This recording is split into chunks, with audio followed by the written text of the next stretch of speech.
Oke, hai anak-anak sekalian. Hari ini kita membahas lanjutan minggu lalu tentang pesawat sederhana.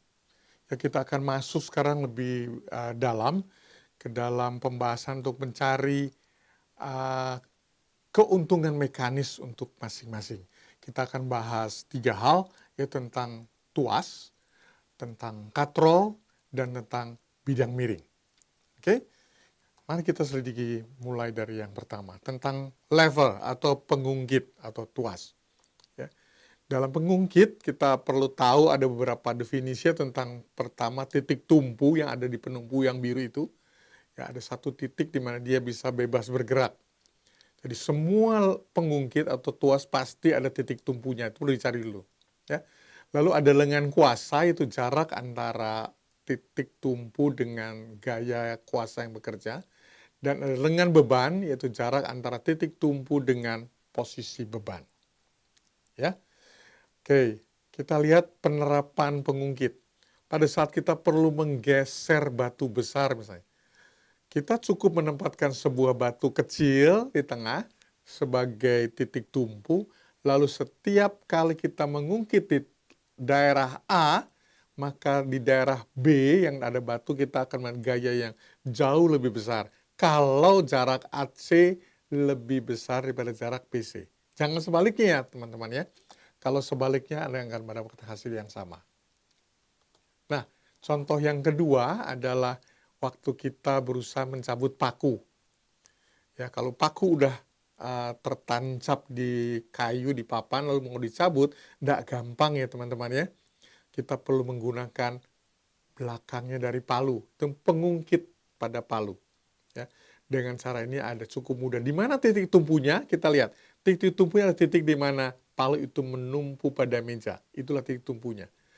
Lengan bebannya adalah jarak paku kepada titik tumpu pada meja, dan lengan kuasanya adalah panjang kayu palunya, di mana kita menarik pada arah yang berlawanan.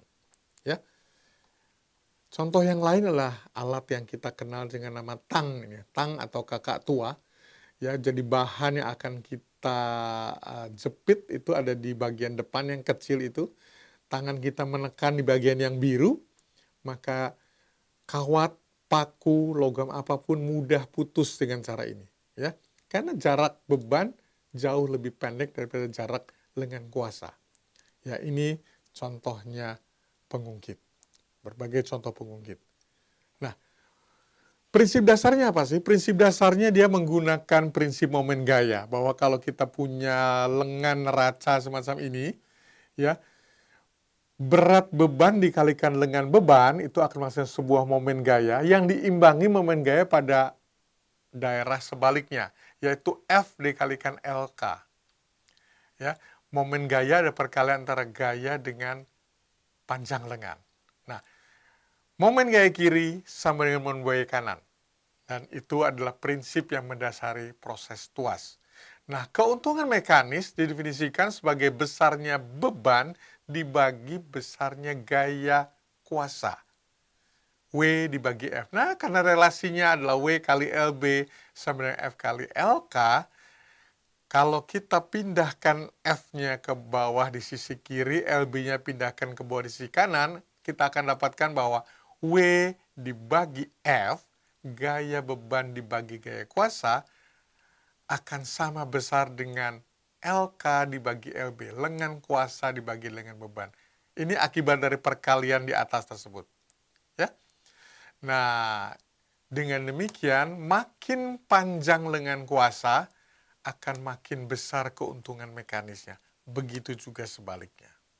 Oke, inilah prinsip tentang tuas. Nah, ada berbagai jenis tuas yang umumnya kita pakai yang nomor 1 di atas. Ya.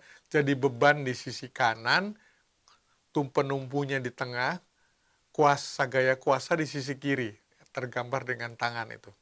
Ya. Contohnya gunting, kakak tua, tadi palu untuk cabut paku. Itu semua adalah contoh jenis pengungkit pertama. Ya, model pertama. Ada yang kedua, yaitu pengungkit jenis kedua, tipe 2. Di sini penumpunya pada bagian ujung, bebannya dekat penumpu, tapi lengan kuasa di ujung yang jauh. Tapi semua satu sisi ya, karena tumpuannya di ujung. Nah, contohnya ini adalah pada kita saat kita membuka botol seperti ini. Ya, penumpunya adalah pada bagian atas botol, bebannya adalah pinggiran tutup botol yang sedang kita tarik ke atas, gaya kuasanya adalah tarikan ke atas dari ujung pembuka botol yang warna hijau itu. Ya, jadi jelas gayanya kuasa cukup kecil untuk menghasilkan tarikan beban yang besar. Jadi kita berkeuntungan mekanis. Lebih dari 2 ini ya, kalau jarak B-nya diperdekat dengan T. Tapi ada lagi pengungkit jenis ketiga, yaitu yang di bawah. Di sini penumpunya juga di ujung, tapi bebannya ada di titik yang paling ujung dan lengan kuasanya adalah di tengah dari batang.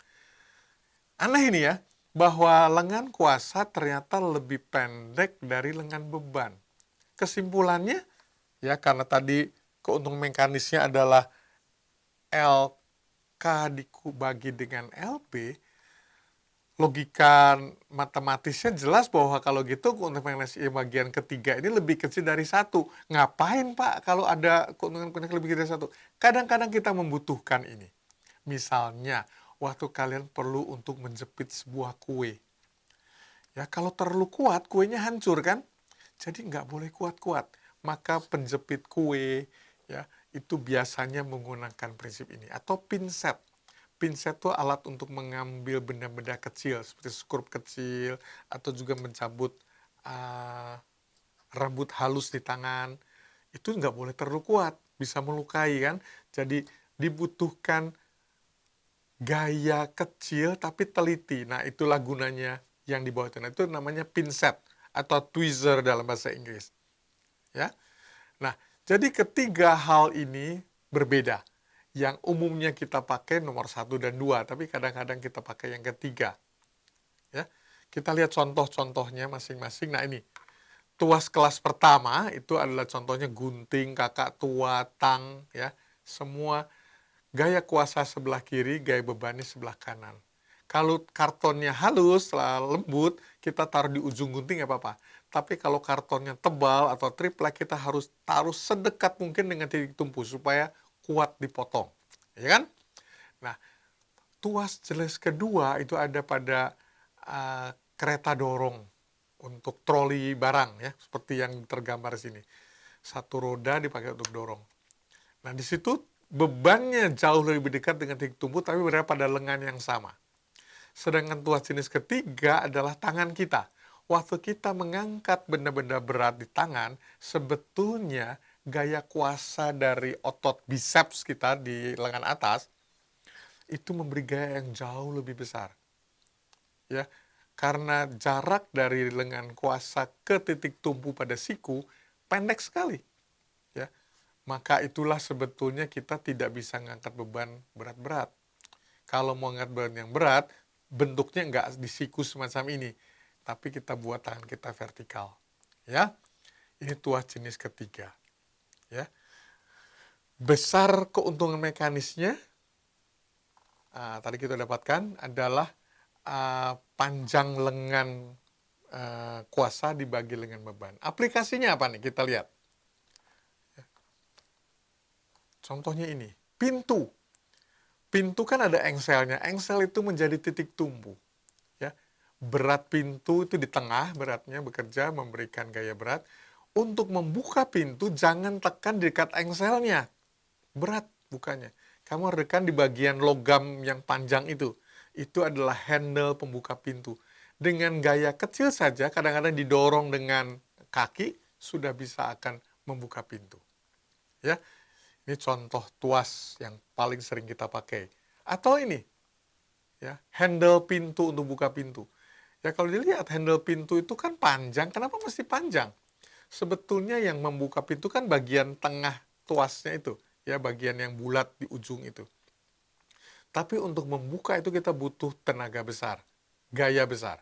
Ya. Maka dibuatlah handle-nya panjang supaya dengan gaya dari tangan kecil saja, kunci pintu sudah terbuka. Ya, ini contoh aplikasi tuas. Contoh tuas yang lain ini.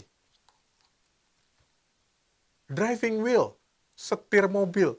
Ya, setir mobil itu sering dinamakan wheel and axle ya, roda dan sumbu.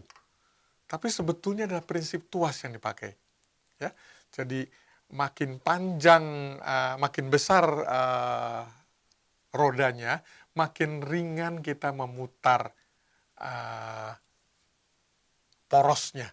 Dan poros itu nanti di bawah akan mengetir roda depan. Ya, sehingga mobil bisa berbelok ke kiri atau ke kanan. Ini sebenarnya prinsip tuas. Jadi lengan roda harus lebih besar daripada poros yang tengah. Contoh yang lain sama juga ya seperti ini. Ini adalah tuas pembuka pintu. Ya juga mana tuasnya Mister? Ya dalam bentuk roda tersebut itulah, bulatan itu dia sudah mempunyai diameter yang besar. Padahal tengahnya kan kecil. Jadi perbandingan momen gayanya adalah besarnya gaya putar dari tangan dikalikan diameter atau jari-jarinya. Ya sedangkan bebannya gaya untuk memutar pintu dikalikan jari-jarinya yang kecil di tengah.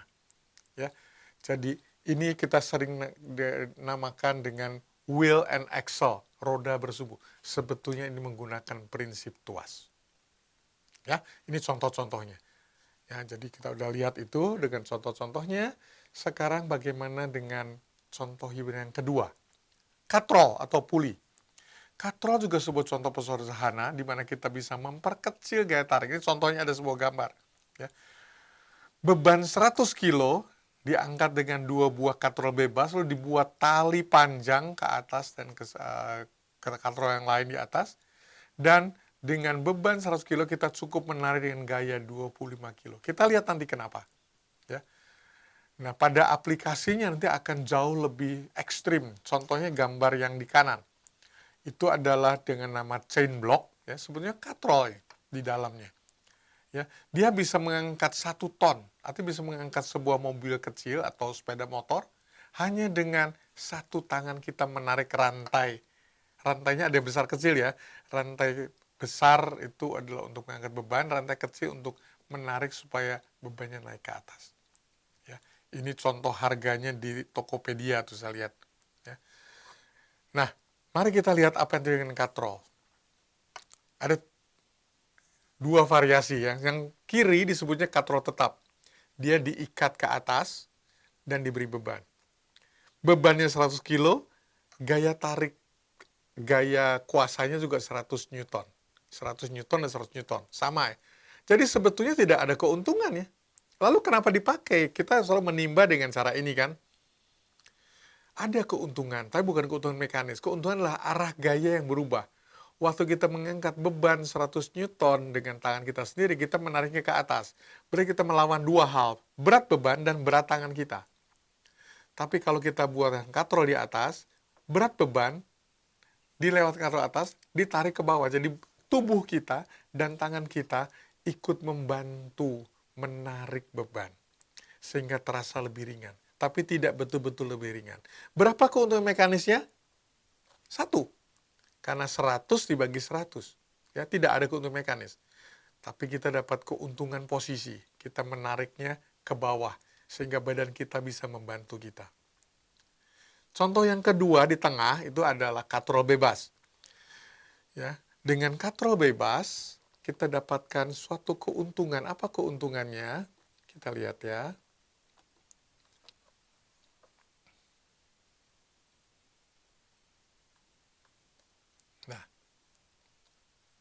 Di sini, gaya ke bawah 100 Newton diimbangi dengan 2 buah gaya ke atas. Ya, T1 dan T2. Jadi kalau kita buat keseimbangan gayanya, W itu akan diimbangi oleh T1 plus T2. Yang besarnya sama, karena talinya sama. Jadi sama dengan 2T1. Kalau gitu rumusannya bisa kita sederhanakan menjadi T1 adalah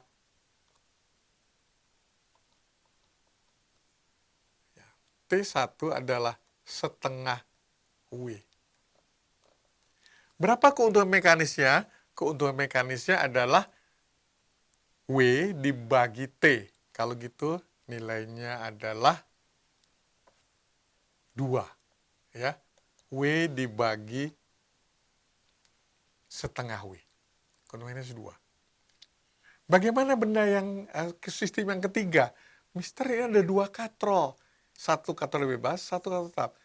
Katrol bebas akan memperkecil gaya tarik karena sekarang ada 2 gaya di kiri dan di kanan yang sama besar. Ya.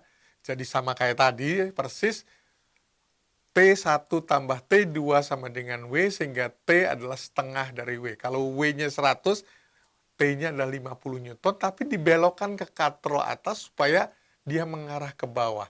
Jadi katrol atas berguna untuk merubah arah gaya, katrol bebas di bawah berguna untuk memperkecil gaya. Berapa keuntungan mekanisnya? Sama seperti tadi, 2. Jadi sebetulnya katrol kedua dan ketiga ini sama saja. Ya, sama aja keuntungannya 2. Tapi katrol yang kedua punya keuntungan bahwa arah gaya ke bawah sehingga kita bisa menarik dengan bantuan tangan dan tubuh kita. Jadi tidak terlalu melelahkan. Nah, jadi kalau kita lihat bedanya di sini ya. Dengan katrol yang tengah tadi, kita menarik beban itu ke atas. Jadi orang yang biru yang bertugas untuk mengangkat beban, itu menariknya ke atas. Seberapa kuat tangannya itu menentukan dia cepat pegel atau enggak. Tapi dengan katrol bantuan di atas tadi, ya katrol tetap yang membelok arah gaya, dia menariknya ke bawah. Kalau dia nggak kuat, dia tinggal jongkok. Berat tubuhnya sudah akan membantu untuk mengangkat beban lebih cepat. Ya, jadi ada keuntungan dari katrol yang ketiga. Ya, nah perbandingan dari berbagai katrol sekarang. Tadi kalau ada 2 katrol jadinya setengah W. Bagaimana kalau sekarang katrolnya bebas ada 2 nih? Sama kayak tadi, kita hitung aja ada berapa tali yang menarik dia ke atas. Ya. Kalau saya gambarkan di sini, ya, di sini akan ada tarikan. Oh sorry, saya hapus dulu ya yang tadi. Nah, ke bawah ada gaya sebesar W, ke atas ada gaya T1, T2, T3, dan T4. Yang besarnya semua sama. Kenapa semua sama? Karena mereka terdiri dari satu tali. Ya, tali dari tengah, tarik ke katrol bawah, naik ke atas, belokkan naik ke bawah, naik ke atas. Kalau satu tali, menurut aksi reaksi dari hukum Newton ketiga, mereka akan saling meniadakan. Jadi sebetulnya besarnya harus sama. Ya, T1, T2, T3, T4 harus sama. Kalau gitu rumusannya berlaku bahwa 4 kali T sama dengan W. Atau T, ya yang kita tarik ini adalah besarnya T ya, sama dengan di sini juga T, adalah 1/4 W. Nah, kita dapat keuntungan mekanis luar biasa menarik di sini. Bahwa T-nya cuma 1/4 dari berat benda. Jadi kalau bebannya adalah 100 Newton, kita cukup menarik dengan 20 Newton. Itu sama dengan gaya dari beban 2,5 kilo. Ya, ada keuntungan mekanis yang didapatkan. Gambar katrol yang kedua. Ini.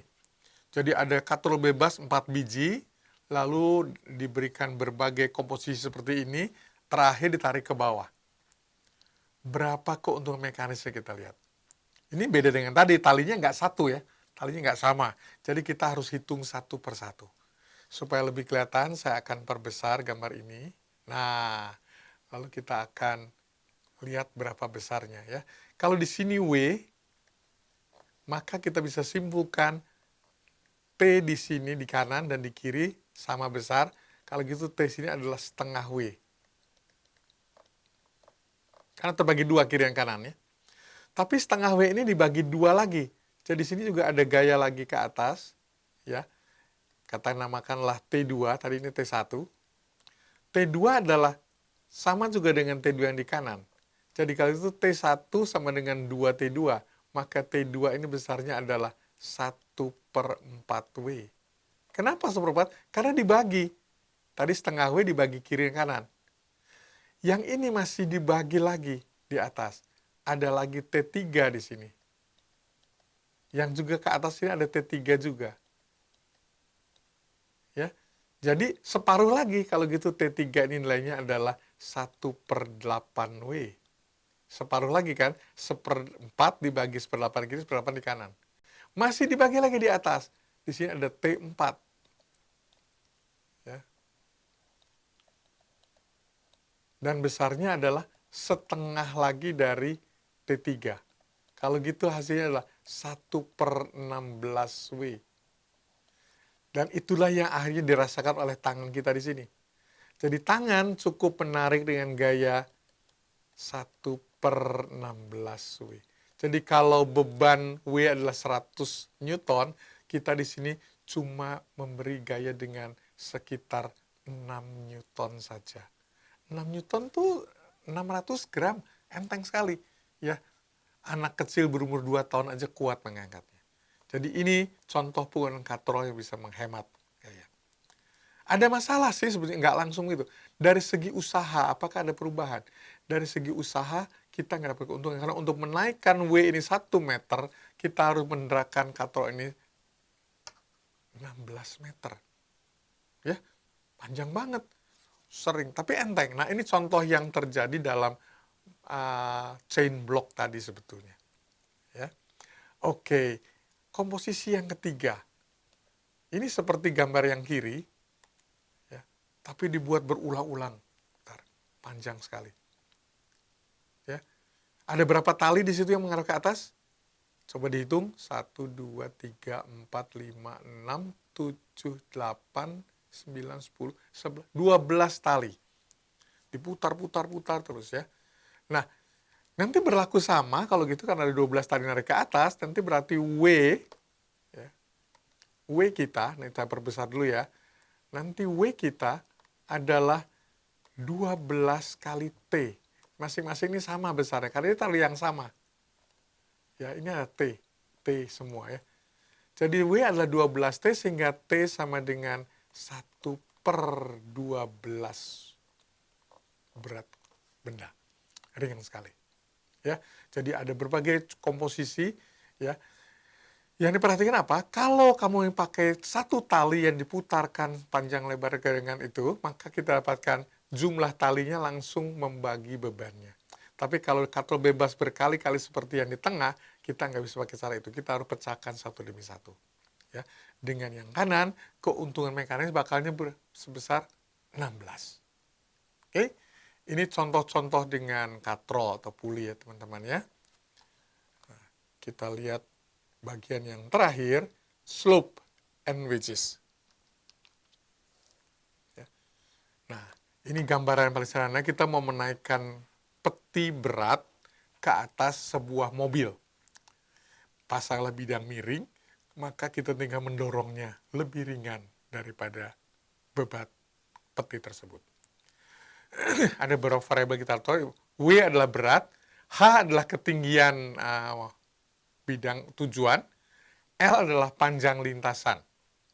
Nah, dengan sistem seperti ini, kita akan bahwa keuntungan mekanisnya adalah sebesar W dibagi F, itu adalah L per H, panjang lintasan dibagi tinggi. Kenapa bisa begitu, Mister? Kita akan turunkan sekarang. Ya, pertama, tidak ada keuntungan usaha. Ya, jadi usaha vertikal untuk melawan gravitasi sebenarnya sama dengan usaha pada menggeser benda itu pada slope. Nah, kalau begitu usaha vertikal bisa dihitung, yaitu sebesar W dikali H, kan usaha vertikal kan? W, H adalah usaha vertikal. Usaha untuk mendorong sepanjang slope adalah gaya dorongnya dikalikan L. Maka kita dapatkan rumusan ini. W dikali H sama dengan F dikali L. Ya, tapi kalau kita bagi sekarang W dengan F, lalu hanya pindah ke ruas kanan dibagi ke bawah, kita akan dapatkan relasi ini. Dan inilah keuntungan mekanis.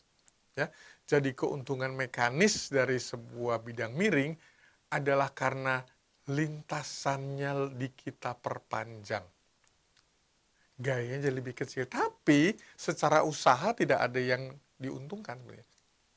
Kita memang lebih kecil gaya dorongnya dari W, tapi jarak dorong lebih panjang. Jadi F kali L sama dengan W kali H. Nah, ini adalah keuntungan mekanis dari sebuah slope atau bidang miring. Nah, aplikasinya macam-macam. Aplikasinya bukan cuma bendanya bidang dipasang miring. Aplikasinya bisa juga kita buat bidang miringnya kecil. Contohnya kapak. Ini contoh kapak ya. Apa yang pada kapak? Gaya pukul kita dari atas ke bawah secara vertikal sebetulnya nanti akan terbagi dua.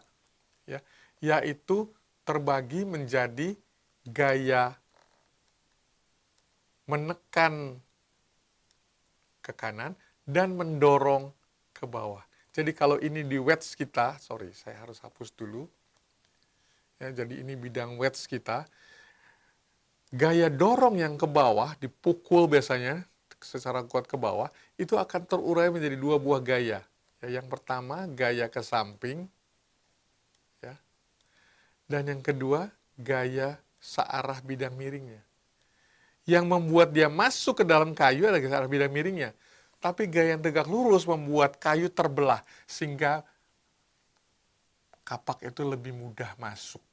Ya, jadi diversifikasi gaya semacam itu, gaya tegak lurus menjadi gaya yang menyimpang, itu adalah prinsip dari bidang miring yang sangat membantu waktu kita memotong atau membelah kayu besar. Ya, contoh lainnya adalah contoh penggunaan bidang miring dalam alat yang kita pakai. Contohnya ini sekrup. Sekrup selalu kita lihat berulir. Kenapa dia berulir? Supaya gerakan sekrup yang masuk secara vertikal itu dipecah menjadi gerakan sepanjang ulirnya. Jadi waktu dia masuk sejauh D, dia jarak ya, dia harus berputar sejauh 2 PR, yaitu keliling dari. Nah, dengan demikian kita dapat keuntungan mekanis bahwa dia akan jauh lebih ringan. Tetapi pelan-pelan masuknya. Jadi kalau itu cari usaha, sebenarnya kita harus memutar mungkin 30 kali hanya untuk masuk sejauh 3-4 cm. Jadi gayanya memang diperkecil, tapi usaha tidak ada yang berubah sebenarnya. Penutup botol juga sama. Kita menggunakan prinsip bidang miring. Ya, ulir dari penutup botol itu miring. Dan itu membuat waktu kita mengunci atau membuka botol, kita dapat keuntungan membukanya lebih ringan. Ya, ini dari prinsip bidang miring. Jadi tidak perlu bidangnya miring besar dan benar dinaikkan, bisa juga bidang miringnya kecil seperti ulir itu. Tapi sudah membantu untuk memasukkan suatu dengan gaya yang lebih kecil. Begitu ya teman-teman. Guru-guru kalian akan melatih kalian dengan soal-soal dalam bidang ini. Ya, ini akan menjadi pertemuan kita terakhir dalam semester ini. Ya, setelah ini guru kalian akan melatih kalian dan kita siapkan diri untuk masuk ke dalam final test. Ya, terima kasih anak-anak. Sampai ketemu lain kali.